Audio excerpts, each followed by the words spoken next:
So we're going to take a test over Unit 3, which is bivariate data. It is going to include slope as well as constant of variation and some of the things from Unit 2 that we're going to keep spiraling to review because those aren't going to go away. So make sure you're reading carefully. Read for details. The table below describes points on a line. What is the rate of change? Rate of change, remember, is slope for the relationship represented in the table. So remember, this is change in y over change in x. So I'm going to just look here. I don't want to deal with the negative, so I'm going to jump between 1 and 3. There's plus 2. Negative 1.5 to negative 9.5 is going down. That is minus 8. So if I was to write my slope, I would write negative 8 over 2, which again, you can use your calculator while you're doing this, is negative 4. So the way we do that, we do have to put the negative. This is 4 wholes. If I talked about $4, then my 4 is going to go in front of the decimal.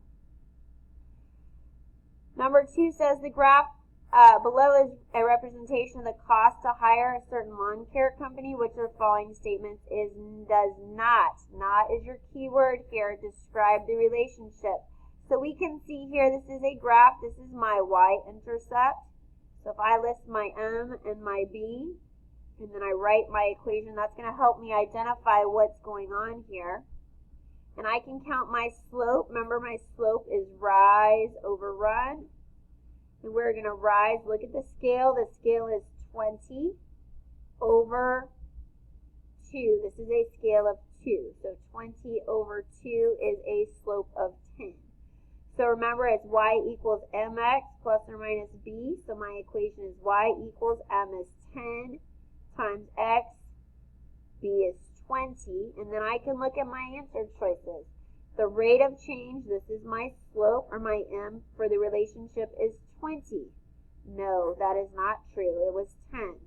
The y-intercept is 20. Yes, that is true. The rate of change, or m, is equivalent to the slope. Rate of change and slope, those are the same thing. So that's a true statement. For every hour of lawn care, the cost increased by $10. Yes, that is the slope. So the one that is not true is A. On number 3, the captain of the volleyball team is in charge of planning the end of the year banquet. The restaurant she would like to choose for the banquet had a table of information on their website to inform customers of prices. Before getting the restaurant approved by her coach, she must determine the price per person, so the cost for one person, using the table, which would not be an accurate piece of information to give the coach. So we need to, again, find the m, find the b, and write an equation. Now notice that b, remember b is 0, and then our y value, we don't have that. We're going to have to add that on our table. So I can look here. For 6 people, it's going to cost $30, so change in y, 30 over 6, so that is $5 for one person. That's my m. And then I need to work back. So if I'm going to go backwards, I'm subtracting 4. So how much do I need to subtract here? Well, if this is $5 for one person and I have 4 people right here, that's $20. So I'm going to go back $20. 25 minus 20 is 5. So this is a $5 flat rate. That's my b value. So my equation is y equals 5x plus 5. So the rate per person is $5. That's the slope. That's a true statement. The initial fee, this is my b, is $5. That is true. And then this is where you want to definitely use your calculator online. If you have $500 budget, can we have 99 guests? So guess is, this is our x and this is our y. So we need to see if it's a true statement. If I have y equals 5x plus 5, does that equal 500 equals 5 times 99 plus 5?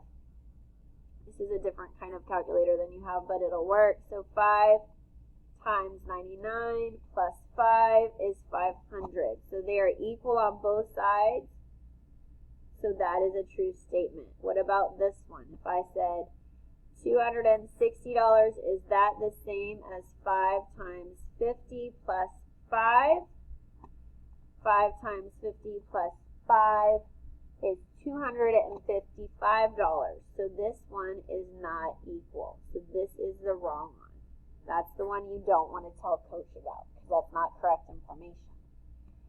Number 4, the graph shows the relationship between the movies rented and the total cost. You can see this is money over here, so this is your total cost per month. And then, so this must be movies rented. So what is the monthly membership fee? Membership fee is something you pay only one time, so they want the B value. So right here, B is where we cross the y-axis, so this is our B, so we're going to put it 20. It needs to be to the left of the decimal. Think of it like $20, which would make sense because we're talking about money. You can fill in the other zeros, but you don't have to. On the next page, which scatter plot suggests a non-linear relationship? So you can see these are pretty much straight. These are kind of all over, so that's definitely non-linear. This one is curved. That one's definitely non-linear, but this one is going up. So I would choose those two middle ones. It's okay to have more than one answer. This one says which one is linear. Well, this one you can see is two separate things. This one is in a V shape. This one is in a line. This one is kind of like this. So linear is a line, so we would choose H. Carla is renting a boat.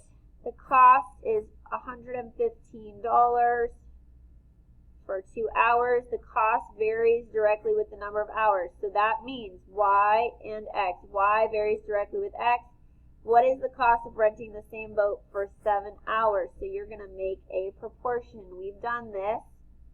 We're going to cross, multiply, and divide. So I'm going to say 115 times 7 divided by 2, which on this calculator, I have to do a different function, is 402.5. So $402.50, which is letter D. After 180 minutes, Tara answered 40 questions on her exam. The questions, so this is Y, varies directly, or the time, varies directly with the number of questions. How much time will it take if there are 56 questions? So, time, 180 minutes, varies directly with the number of questions, 40 questions. If there are 56 questions, again, we're solving this proportion. So I'm going to say 180 times 56 divided by 40 is 252. Now be careful because that is minutes. Notice our time is in hours, so we need to do 252 divided by 60 to change it to hours. 4.2. So 4 hours, if you divide this out and you look at your remainder, 4 is 240 and you have a remainder of 12. So 4 hours and 12